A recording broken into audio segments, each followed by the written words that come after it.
para bapak, para ibu, dan saudara-saudara sekalian yang terkasih di dalam Tuhan Yesus. Selamat malam, salam.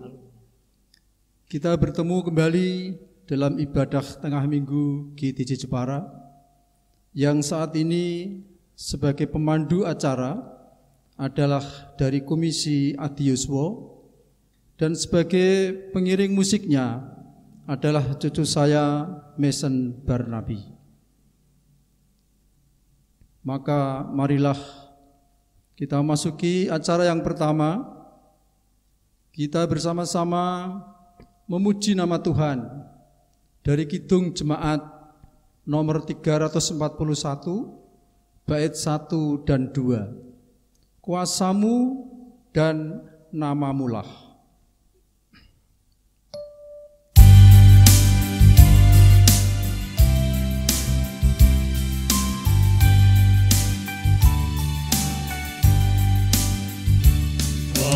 Kuasamu dan namamulah hendak kami sembah, dan karena itu ya Tuhan kami takkan gentar, bagaikan padi segenggam mestilah busuk dipendam, supaya tumbuh dan segar di panas surya menebar. Berbuahlah tuai yang besar.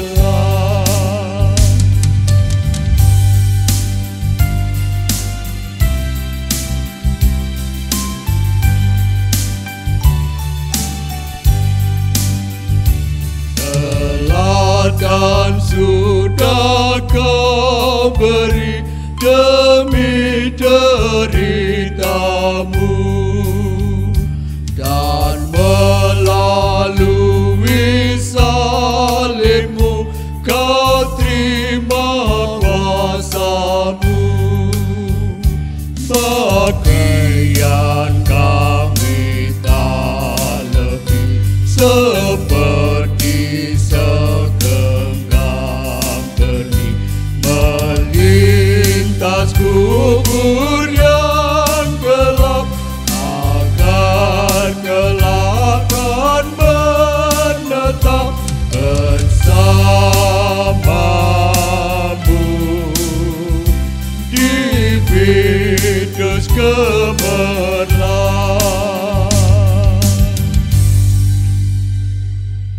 Selanjutnya kita akan masuk dalam doa pembukaan yang akan dipimpin oleh Bapak Teguh Rumekso. Kepada Bapak Teguh Rumekso, waktu sepenuhnya kami serahkan. Bapak Ibu yang terkasih, marilah kita menyerahkan kebaktian tengah minggu ini ke dalam tangan Tuhan dalam doa. Mari kita berdoa. Tuhan Allah Bapa kami yang bertahta di dalam kerajaan surga, Tuhan yang kami kenal dan kami sembah di dalam nama Tuhan Yesus Kristus, mengucapkan syukur dan terima kasih atas segala berkat dan karunia yang telah Tuhan berikan kepada kami. Terbukti pada malam hari ini kami warga GTJ Jepara masih Tuhan perkenankan untuk mengadakan kebaktian tengah minggu meskipun di rumah masing-masing. Kami mohon kiranya Tuhan menyertai kebaktian tengah minggu pada malam hari ini, mulai dari yang bertugas kami serahkan ke dalam tangan kuasa-Mu, dari awal, pertengahan hingga akhirnya, jauhkan dari segala roh jahat yang akan mengganggu. Terlebih Bapak Pendeta yang akan menyampaikan kebenaran firman-Mu, Tuhan berkati apa yang sudah dipersiapkan bisa disampaikan dengan bahasa yang sederhana, terlebih bisa kami jalankan di dalam kehidupan kami hari lepas hari. Awal, pertengahan, hingga akhirnya kebaktian tengah minggu pada malam hari ini kami serahkan ke dalam tangan kuasa-Mu. Ampuni segala dosa dan kesalahan kami, hanya di dalam nama Tuhan kami Yesus Kristus kami sudah berdoa dan mengucap syukur. Amin. Selanjutnya kita akan memasuki acara inti, yaitu pembacaan firman Tuhan dan renungan. Namun sebelumnya akan ada pujian yang dibawakan oleh trio Komisi Adiuso. Semoga pujian ini akan membawakan berkat bagi kehidupan kita semua.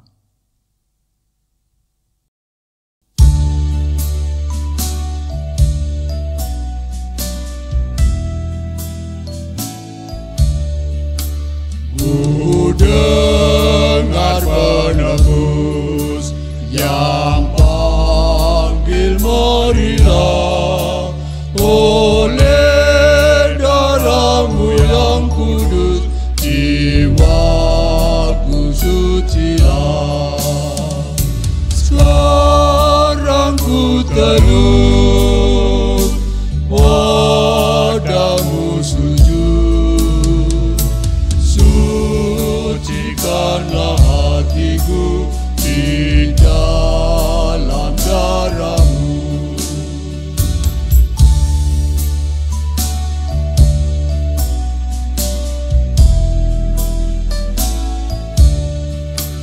Ku datang Tuhanku, ku sedih dan lelah, kuatkan oleh kasih-Mu hatiku yang lemah.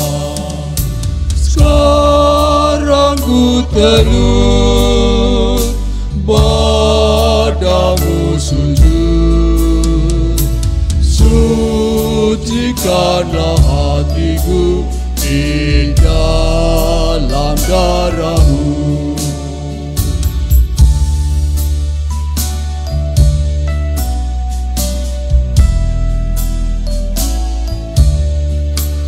Ku datang padamu, Mukalis yang menang, angkutlah tanggunganku dan beriku bersenang.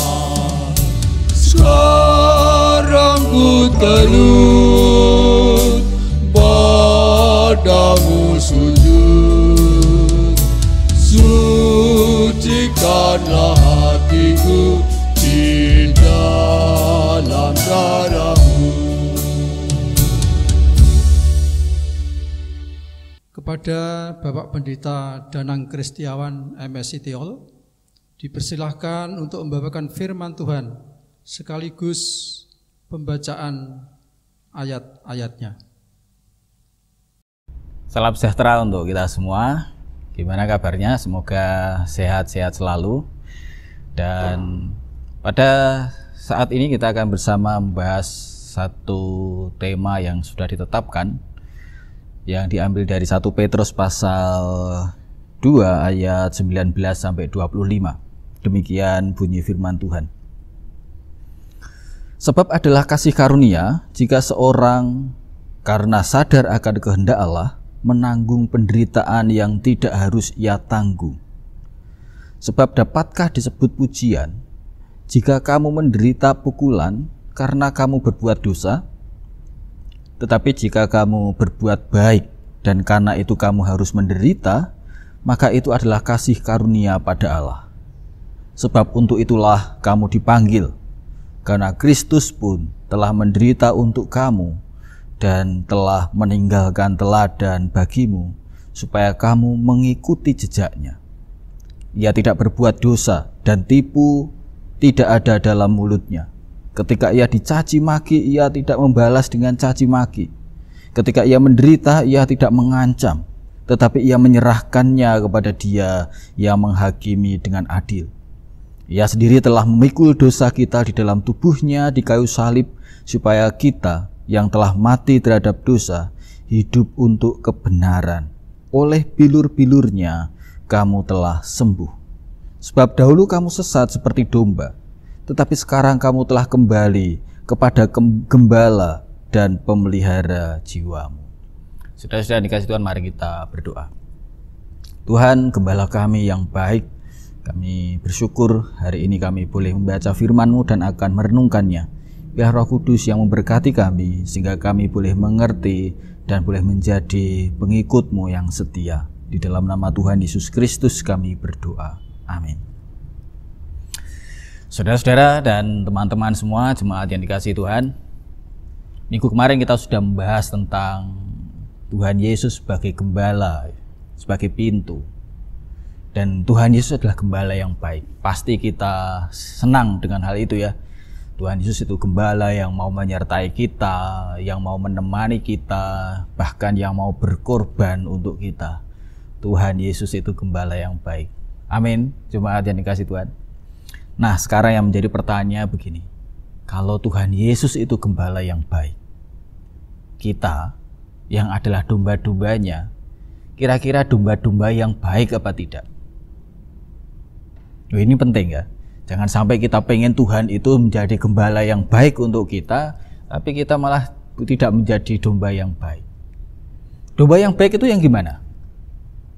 Domba yang baik itu ya domba yang nurut sama gembalanya. Kalau domba gak mau nurut namanya domba yang nakal. Iya kan? Nah, domba yang nurut dengan gembalanya, domba yang baik, itu domba yang mau mengikuti sang gembala, yaitu Yesus Kristus. Berjalan di belakang Yesus, mengikuti jejak kaki Kristus. Nah, ini tema yang akan kita pakai pada hari ini. Mengikuti jejak kaki Kristus. Jejak kaki yang seperti apa? Ya, yang namanya mengikut Yesus, ya mengikuti apa yang menjadi ajaran Yesus, ada apa yang menjadi teladan Yesus, apa yang menjadi kehendak Yesus. Secara singkat, dalam hidupnya Tuhan Yesus Kristus selalu mengajarkan supaya orang hidup dalam kebenaran dan perdamaian. Tapi hidup dalam kebenaran dan perdamaian itu yang seperti apa? Seringkali kan kita bahas hidup dalam kebenaran, perdamaian itu kan terlalu ngawang-ngawang ya. Artinya itu menjadi slogan saja. Tapi sesuatu menjadi nyata kalau itu kita hadapi. Kalau itu kita hidupi dalam hidup yang nyata sebenarnya. Dan sebenarnya hidup dalam kebenaran, perdamaian itu nyata loh. Setiap saat kita berada dalam hidup.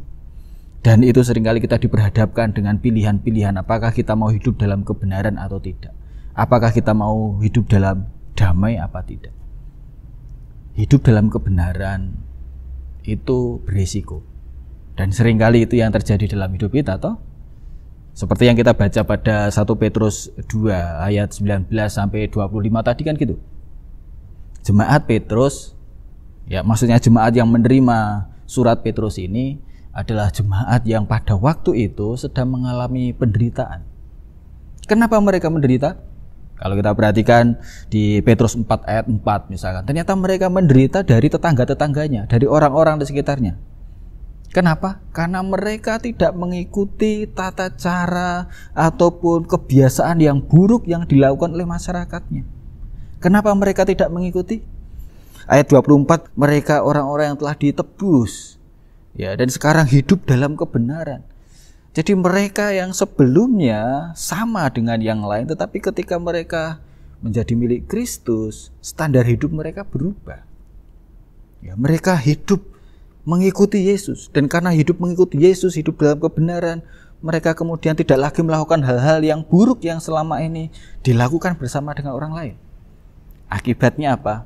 Akibatnya mereka menghadapi ya entah itu fitnahan, entah itu hal-hal yang tidak disukai oleh orang lain, penderitaan, resiko dari sebuah mengikut Tuhan.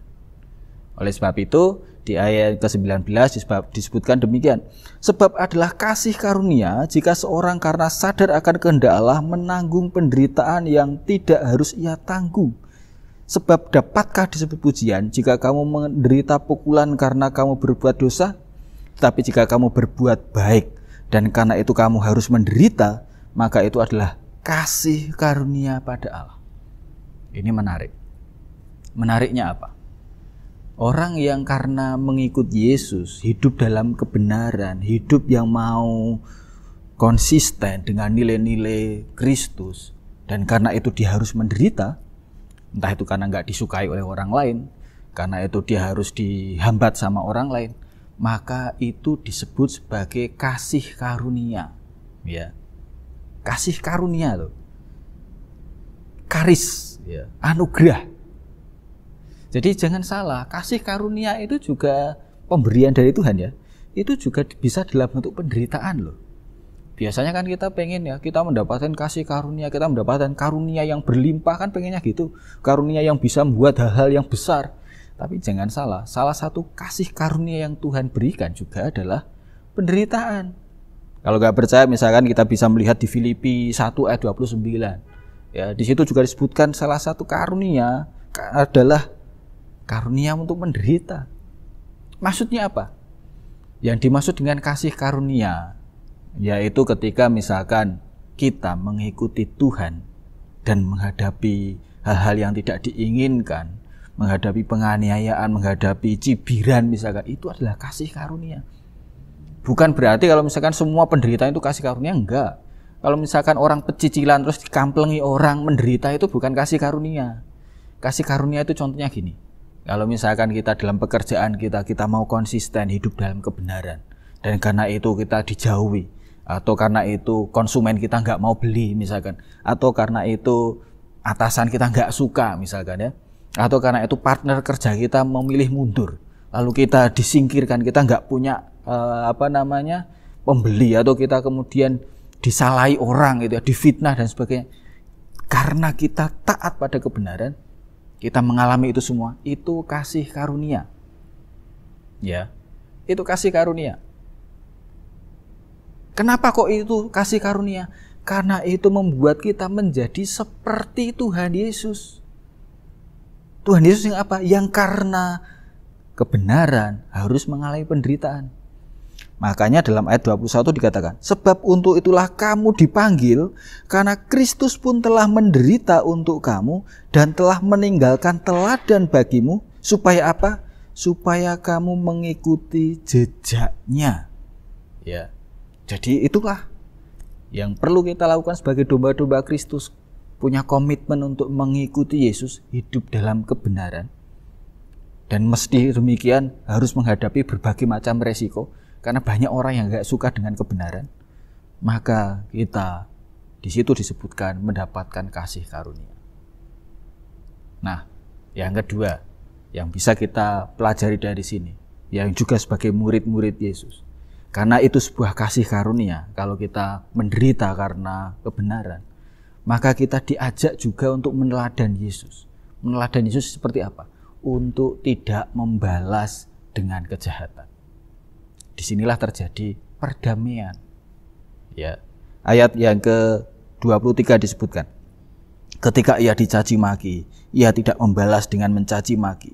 Ketika ia menderita, ia tidak mengancam, tetapi ia menyerahkannya kepada Dia yang menghakimi dengan adil. Artinya apa? Berani untuk tidak membalas apa yang orang timpakan pada kita. Itu tidak mudah. Itu berat kakak gitu ya. Betul. Kenapa? Karena naluri kita sebagai manusia itu membalas. Seringkali kita bicara kedemikian. Lah gimana? Wong misalkan kire itu anjing, itu keinjak buntute itu nyatek kok. Masa kita enggak? Lah masa kita mau disamakan sama nuwun sewu kire kan gitu kan? Seharusnya derajatnya manusia kan lebih. Orang yang tidak mau membalas itu bukan orang yang lemah. Justru orang yang kuat, yang mampu untuk tidak membalas. Kenapa kuat? Ya karena dia bisa mengalahkan keinginannya sendiri untuk membalas. Tidak membalas bukan karena tidak mampu loh ya. Jangan-jangan orang kena apa-apa nggak membalas karena nggak mampu, beda lagi. Kalau orang pengen membalas tapi tidak mampu, hasilnya apa? Dendam. Sama saja, itu nggak boleh. Jangan membalas karena kita memang tidak mau membalas. Kenapa kita tidak mau membalas? Karena kita mau menjadi dombanya Kristus yang mengikuti jejaknya. Dengan tidak membalas kejahatan dengan kejahatan, hasilnya apa? Hasilnya adalah perdamaian. Bahkan kita diminta membalas dengan kebaikan. Memang kalau kita akui tidak mudah.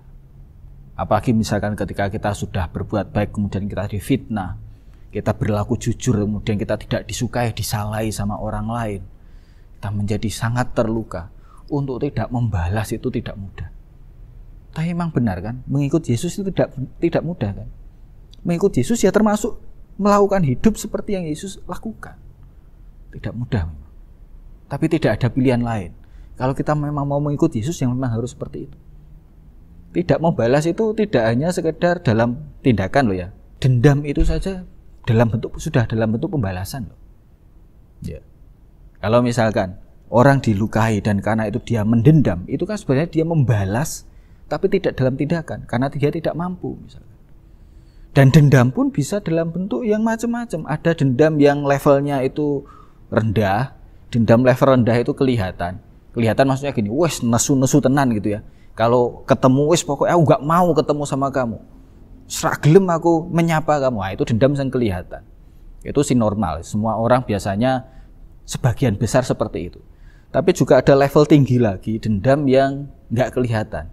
Gak kelihatan itu kelihatan kalau ketemu sih mesam-mesem baik gitu. Tapi hatinya suri gitu. Ada yang semacam itu. Itu juga sudah bentuk pembalasan secara tidak langsung loh. Kenapa? Karena hati serak itu mesti mikirnya sing elek-elek. Nah, ada yang lain lagi dendam yang levelnya buruk, semakin buruk malah. Itu kelihatannya baik, ramah, ketemu juga masih bisa cipika-cipiki, tapi di belakangnya dia melakukan gosip, kemudian ngomong-ngomong kayak yang nggak benar, memperburuk citra orang lain, membunuh karakternya.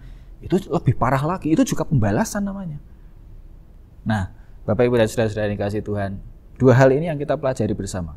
Mari kita sebagai domba, jadilah sebagai domba yang baik, dombanya Tuhan Yesus Kristus, mengikuti jejak Yesus, hidup dalam kebenaran karena kita telah ditebus, dan karena kita hidup dalam kebenaran itu mengandung resiko, kita punya resiko memang, kita bisa menderita karena itu, kita bisa ditinggalkan karena itu.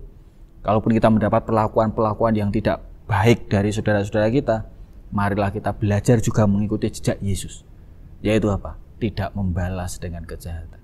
Tapi marilah kita seperti Kristus yang tetap mau bermurah hati. Abote gitu ya. Yuk kita belajar. Dan kita hanya bisa melakukan itu. Kita bisa belajar dalam praktek.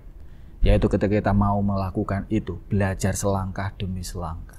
Tuhan memberkati kita semua. Mari kita berdoa. Tuhan, kami bersyukur karena Engkau mengajar kami menjadi domba-Mu yang mau berjalan di belakang-Mu. Mengikuti Engkau, mengikuti jejak langkah-Mu, yang punya komitmen hidup dalam kebenaran dan berani untuk tidak membalas setiap kejahatan atau setiap perlakuan buruk yang kami terima. Mampukan kami Tuhan dengan kekuatan Roh-Mu yang kudus. Di dalam nama Tuhan Yesus Kristus kami berdoa. Amin. Para bapak, ibu dan saudara sekalian, kita akan masuk dalam acara doa syafaat yang nanti akan dipimpin oleh Bapak Pendeta Emeritus Paulus Suharsono STH. Namun sebelumnya, terlebih dahulu marilah kita bersama-sama dari rumah kita masing-masing memuji nama Tuhan dari Kidung Jemaat nomor 425, bait 1, 2, dan 3, berkumandang suara dari seberang.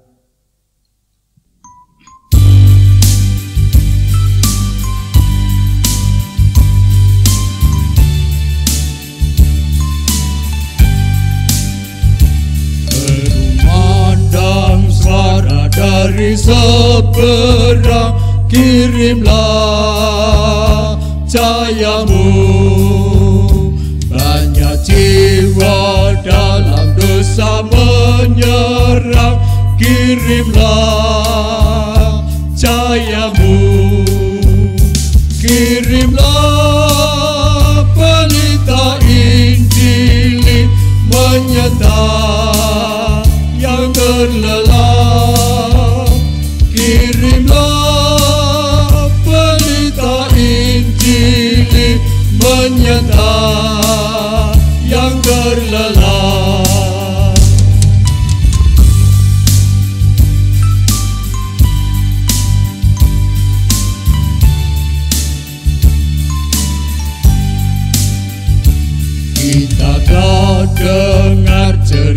Tuhan dari jauh, kirimlah cahayamu.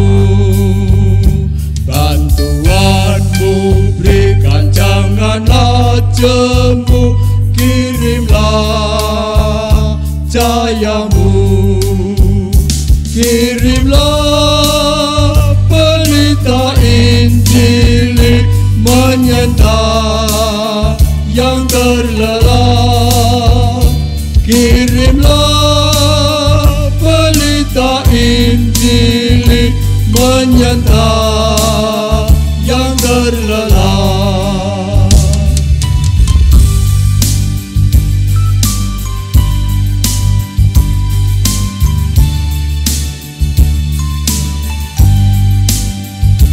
Jangan kita tinggal diam mendengar, kirimlah cahayamu. Injil Tuhan haruslah kita sebar, kirimlah cahayamu. Kirimlah pelita Injil menyenda yang terlelap. Kirimlah pelita Injil menyenda yang terlelap.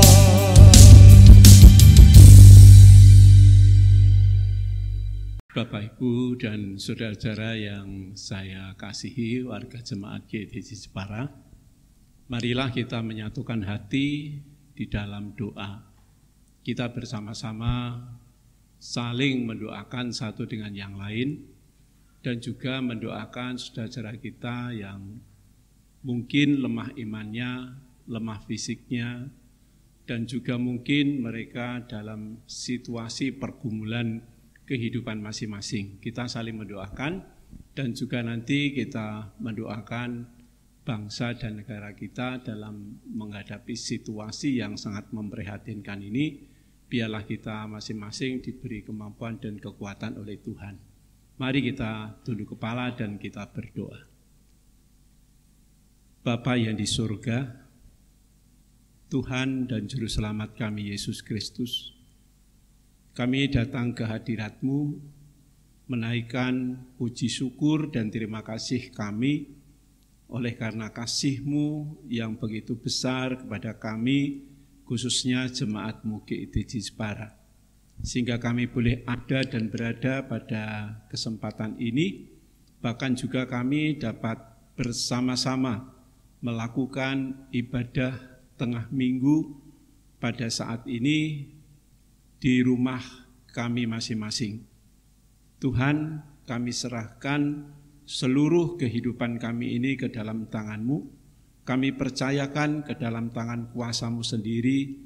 Biarlah Tuhan yang selalu campur tangan atas kehidupan kami, sehingga apapun yang terjadi di dalam hidup kami, biarlah menjadikan hidup kami semakin mengerti akan kasih Tuhan, dan juga semakin dikuatkan, dimampukan untuk menghadapi apapun yang terjadi dalam kehidupan kami.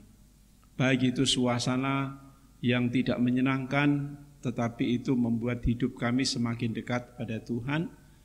Demikian juga dalam suasana yang menyenangkan, biarlah juga hidup kami semakin dekat kepada Tuhan. Bapa yang di surga, pada kesempatan malam hari ini, kami berdoa untuk saudara-saudara kami yang pada saat ini sedang dalam menghadapi pergumulan kehidupannya masing-masing.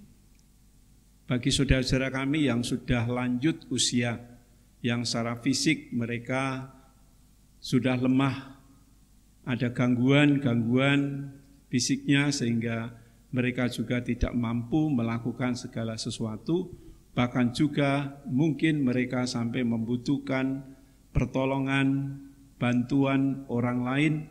Kiranya Tuhan yang memberikan kekuatan, Tuhan yang memberikan penghiburan, supaya dalam menghadapi kenyataan hidup yang mereka hadapi ini, biarlah mereka dikuatkan imannya, dikuatkan kasihnya kepada Tuhan, seperti Tuhan telah mengasihinya. Demikian pula Tuhan, kami juga berdoa untuk saudara-saudara kami yang pada saat ini mengalami gangguan kesehatannya. Kiranya Tuhan yang menolong, Tuhan yang memberkati mereka, supaya Tuhan berikan kekuatan dan kemampuan untuk menghadapi, supaya sakit penyakit yang Tuhan izinkan terjadi di dalam kehidupan mereka ini tidak membuat mereka semakin jauh dari Tuhan, atau mereka semakin tidak percaya kepada Tuhan, tapi mereka semakin menyerahkan seluruh kehidupannya ke dalam tangan Tuhan. Karena hidup kami semuanya ini adalah milik-Mu Tuhan. Dan pengharapan kami tidak hanya pengharapan di dunia ini, tapi kami memiliki pengharapan kehidupan yang kekal bersama dengan Tuhan. Berkati saudara-saudara kami ini, berikan kekuatan. Jikalau berkenan di hadapan Tuhan, kiranya juga Tuhan menyembuhkan dari segala sakit penyakitnya. Terima kasih Tuhan, kami percayakan saudara-saudara kami ini semuanya ke dalam tangan-Mu. Demikian pula kami berdoa untuk saudara-saudara kami yang menghadapi pergumulan kehidupannya karena pekerjaannya, karena kebutuhan sehari-harinya. Kiranya Tuhan yang menolong, Tuhan yang memberkati. Mungkin mereka kehilangan pekerjaan karena situasi dan kondisi pandemi corona pada saat ini. Kiranya juga Tuhan yang menolong, Tuhan yang memberikan kekuatan pada mereka, bahkan Tuhan juga yang memberikan berkat kepada mereka melalui hamba-hamba-Mu, melalui sesamanya atau melalui saudara-saudaranya seiman yang lain, sehingga mereka juga dapat menghadapi semuanya ini, bahkan apa yang menjadi keperluan dan kebutuhan kehidupan sehari-hari dapat terpenuhi oleh karena berkat dan kasih karunia Tuhan. Demikian pula Tuhan juga kami berdoa untuk anak-anak-Mu yang masih dalam usia belajar di sekolah masing-masing, yang pada saat ini mereka juga tidak memungkinkan untuk belajar di kelas atau di sekolah masing-masing, tetapi mereka belajar di rumah. Kiranya juga Tuhan yang memberkati, supaya mereka juga tekun belajar, dapat mengembangkan ilmu pengetahuan mereka, walaupun mereka tidak bertatap muka dengan para guru mereka, tapi mereka dapat belajar dengan baik, sehingga pengetahuan mereka juga semakin bertumbuh, sehingga nanti waktunya mereka dapat bersama-sama belajar di sekolah, mereka pun dapat melanjutkan semua mata pelajaran yang harus diikutinya dengan baik. Oleh karena itu kami serahkan dalam tangan-Mu, terlebih-lebih bagi anak-anak-Mu yang berada di jenjang terakhir atau di akhir tahun pelajaran di jenjang masing-masing. Kiranya Tuhan memberkati, supaya nanti di dalam selanjutnya untuk mencari sekolah yang lebih tinggi, mulai dari masuk playgroup atau masuk TK atau masuk SD atau masuk SLTP atau SLTA sampai perguruan tinggi. Kami serahkan dalam tangan-Mu untuk mencari sekolah yang lebih atau jenjang berikutnya ini. Tuhan yang mengatur segala sesuatunya, sehingga anak-Mu nanti dengan mudah dapat memperoleh sekolahan yang sesuai dengan rencana dan kehendak Tuhan. Bahkan Tuhan pakai supaya mereka, anak-anak-Mu ini menjadi saksi-saksi-Mu. Demikian Tuhan juga kami berdoa untuk para gurunya yang pada saat ini juga mungkin dalam situasi yang tidak bisa bertatap muka dengan para muridnya. Kiranya juga Tuhan yang memberkati supaya tugas-tugas yang harus mereka lakukan dapat dilakukannya dengan baik oleh karena berkat dan pimpinan-Mu. Demikian pula Tuhan, pada kesempatan ini kami juga berdoa untuk warga jemaat-Mu yang pada saat ini menghadapi pergumulan-pergumulan kehidupan yang lain. Sebagai orang tua dalam mendidik anak-anaknya, kiranya Tuhan juga memberikan hikmat pada mereka, sehingga dapat mendidik anak-anak mereka dan dapat membawa mereka juga lebih dekat kepada Tuhan, dan untuk menghadapi masa depan mereka dengan penuh pengharapan hanya kepada Tuhan. Dan sebenarnya masa depan mereka, anak-anak-Mu, ada di dalam tangan Tuhan. Oleh karena itu kami serahkan sepenuhnya ke dalam tangan-Mu. Pada kesempatan ini Bapa, juga kami berdoa untuk jemaat-Mu dimanapun berada di seluruh muka bumi, di kota-kota besar, di kota-kota kecil, bahkan juga sampai di pelosok-pelosok desa atau di tempat-tempat terpencil di mana jemaat-Mu berada. Tuhan yang selalu hadir, karena Tuhan yang maha hadir, juga Tuhan dapat hadir dimanapun jemaat-Mu berada dalam waktu yang sama dan di tempat yang berbeda. Oleh karena itu kami hanya menyerahkan ini semua ke dalam tangan-Mu. Tuhan yang memberkati supaya kegiatan-kegiatan yang dilakukannya adalah kegiatan-kegiatan yang positif untuk memuji dan memuliakan Tuhan. Khususnya kami berdoa untuk jemaat-Mu GITJ Jepara. Walaupun kegiatan-kegiatan ini terpancang dengan situasi dan kondisi yang sedemikian rupa karena pandemi corona, kiranya Tuhan yang memberkati supaya kegiatan-kegiatan bisa lakukan sesuai dengan situasi dan kondisi yang ada dan tidak mengurangi makna pelayanan kami kepada Tuhan dan juga makna pelayanan kami kepada sesama kami. Oleh karena itu kami mohon hikmat-Mu, mohon berkat-Mu, baik hamba-hamba-Mu yang ada di GITJ Jepara ini maupun semua para majelis gereja, para pengurus-pengurus kelompok, para pengurus-pengurus komisi atau paguyuban yang ada. Kiranya Tuhan yang memberkati, bahkan seluruh warga jemaat-Mu mulai dari Adiuswo sampai kepada anak-anak-Mu yang masih kecil. Biarlah ini merupakan satu kesatuan dan merupakan satu persekutuan atau tubuh Kristus yang dapat saling membantu, dapat saling menolong, dapat saling melayani, dan kami bersama-sama melayani dan memuliakan Tuhan melalui aktivitas-aktivitas yang bisa kami lakukan maupun aktivitas-aktivitas di tengah-tengah keluarga kami masing-masing. Demikian Bapak, pada kesempatan malam hari ini juga kami bersatu dalam doa mendoakan bangsa dan negara kami dalam menghadapi situasi pandemi corona ini. Kiranya Tuhan yang memberikan hikmat kepada pemimpin-pemimpin bangsa kami, mulai dari Bapak Presiden, Wakil Presiden, para menterinya, para wakil-wakil rakyat, baik yang berada di tingkat pusat sampai di daerah-daerah, kiranya Tuhan yang memberkati, Tuhan yang memberikan hikmat pada mereka, supaya mereka dapat melakukan tugas, panggilan, dan tugas yang Tuhan percayakan kepada mereka dapat dilakukan karena hikmat yang datang dari Tuhan sendiri, sehingga dapat mewujudkan persatuan dan kesatuan bagi bangsa dan negara kami. Baik itu yang ada di kota besar maupun yang di pelosok-pelosok desa, biarlah mereka juga dapat merasakan pelayanan-pelayanan dari pemimpin-pemimpin bangsa kami ini. Mampukan bangsa kami untuk melalui kenyataan yang terjadi pada saat ini, yaitu pandemi corona. Dan kami percaya pada suatu saatnya nanti Tuhan pasti akan menghentikan semuanya ini. Dan kami boleh melakukan segala aktivitas kami kembali seperti semula, bahkan akan lebih baik lagi, sehingga kami akan dapat tetap memuliakan nama Tuhan dan kami tetap dapat saling membantu, saling menolong satu dengan yang lain di antara warga negara Indonesia ini. Kami serahkan sepenuhnya situasi pemerintahan, kiranya Tuhan yang selalu campur tangan dan Tuhan yang memberkati. Mampukan kami untuk menghadapi semuanya ini. Demikian Bapak, selanjutnya juga kami menyerahkan keberadaan hidup kami masing-masing ke dalam tangan-Mu. Tuhan yang memberkati kami, Tuhan yang memberikan kekuatan dan kemampuan kepada kami, dan kami serahkan biarlah hidup kami ini juga dapat bermanfaat, berguna bagi kemuliaan Tuhan dan juga berguna bagi sesama kami.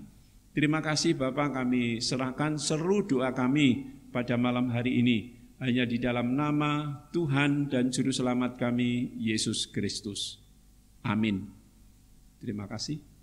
Demikianlah seluruh rangkaian acara ibadah tengah minggu telah usai. Dan sebagai penutup, kita memuji nama Tuhan lagi dari Kidung Jemaat nomor 426, bait 1 dan 2. Kita harus membawa berita.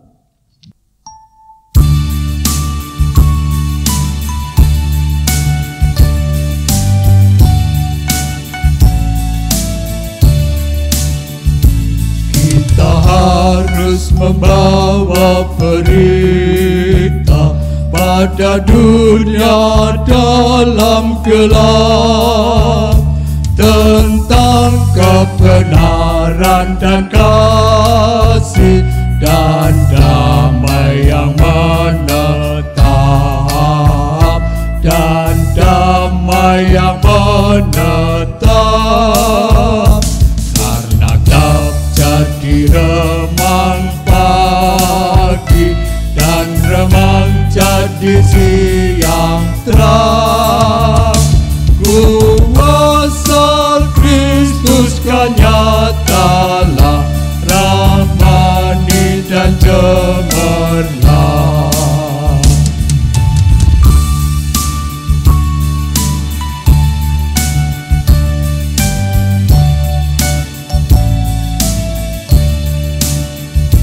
Kita harus menyanyikan, kita melembutkan hati keras, supaya senjata iblis remuk dan segera lepas, remuk dan segera lepas. Karena tak jadi remang pagi, yang remang jadi siang terang. Kuasa Kristus kan nyatalah, rahmani dan cemerlang.